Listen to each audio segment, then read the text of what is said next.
प्यारे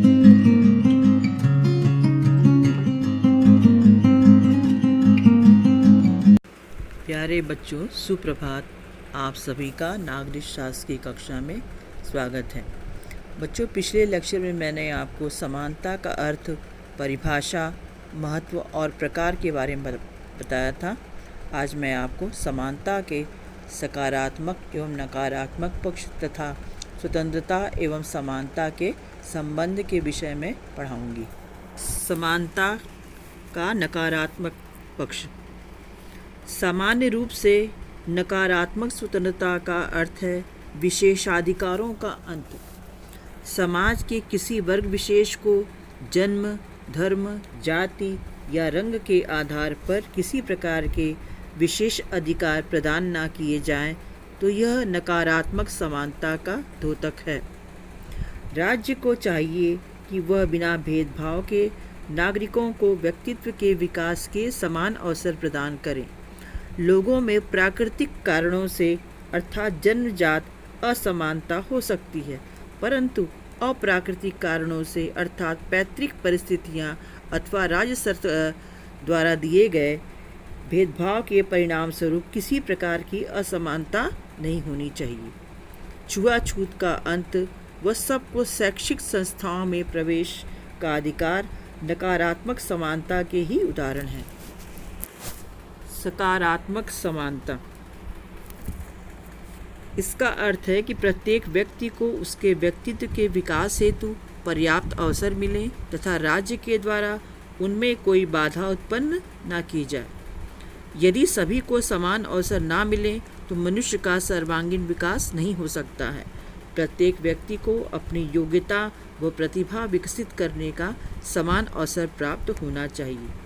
राजनीति विज्ञान में समानता का तात्पर्य ऐसी परिस्थितियों के अस्तित्व से होता है जिससे व्यक्तियों को अपने व्यक्तित्व के विकास का समान अवसर मिले, जिसमें असमानता का अंत हो जाए, जिसका मूल सामाजिक असमानता है। बच्चों, अब स्वतंत्रता और समानता के संबंध के विषय में चर्चा करते हैं। कुछ विद्वानों की मान्यता है कि स्वतंत्रता और समानता परस्पर विरोधी हैं। अन्य विद्वानों का मत है कि स्वतंत्रता और समानता एक दूसरे के सहयोगी हैं। इनको एक दूसरे से पृथक नहीं किया जा सकता। दोनों मतों को हम अग्रलिखित रूप से स्पष्ट कर सकते हैं। सबसे पहले बच्चों हम लेते हैं स्वतंत्रता और समानता एक दूसरे के विरोधी हैं। इस विचारधारा के समर्थक डी टॉकविल, लॉर्ड एक्टन तथा क्रोचे हैं। इस विचारधारा के अनुसार स्वतंत्रता का अर्थ व्यक्ति की इच्छानुसार कार्य करने की शक्ति है। व्यक्ति के ऊपर सभी प्रकार के बंधनों व नियंत्रणों का अभाव ही स्वतंत्रता है।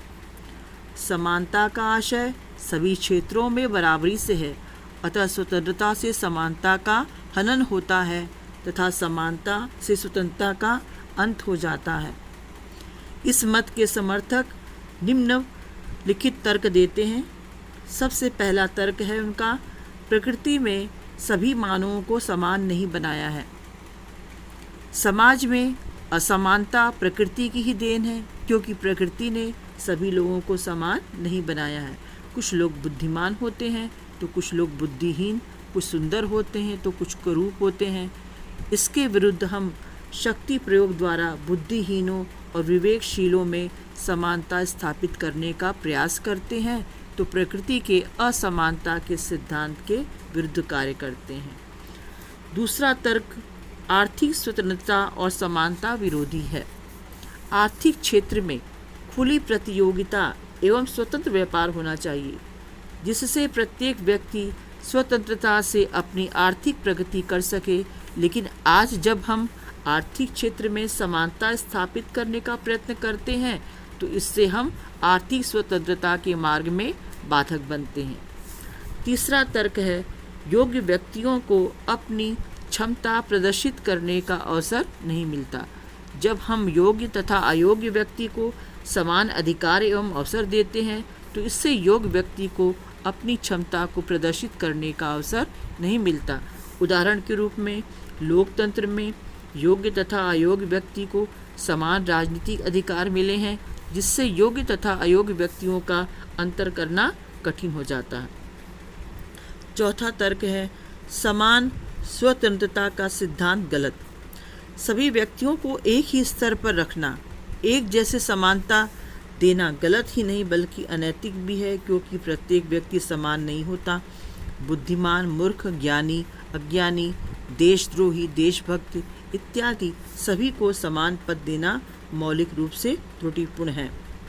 डॉक्टर, इंजीनियर, प्रोफेसर, वैज्ञानिक, मजदूर तथा बेकारों को समान समझना अन्याय ही होगा। बच्चों, अब स्वतंत्रता और समानता परस्पर पूरक है, इस विचारधारा पर चर्चा करते हैं।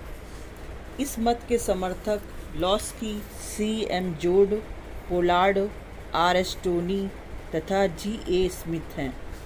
स्वतंत्रता वास्तव में बंधनों तथा नियंत्रणों का अभाव नहीं, अपितु समाज तथा राज्य के विवेकशील कानूनों का पालन है। स्वतंत्रता व्यक्तित्व विकास के लिए उचित अवसर की प्राप्ति है तथा समानता का भी यही उद्देश्य है। समानता व्यक्ति के विकास हेतु समान अवसर प्रदान करती है। इस प्रकार स्वतंत्रता और समानता का लक्ष्य एक ही है। इस मत के समर्थन में निम्नलिखित तर्क दिए जाते हैं। नंबर 1, दोनों का उद्देश्य समान। स्वतंत्रता और समानता का उद्देश्य व्यक्ति की प्रगति हेतु उचित वातावरण तैयार करना है। दूसरा तर्क, स्वतंत्रता के उपभोग हेतु समानता की आवश्यकता।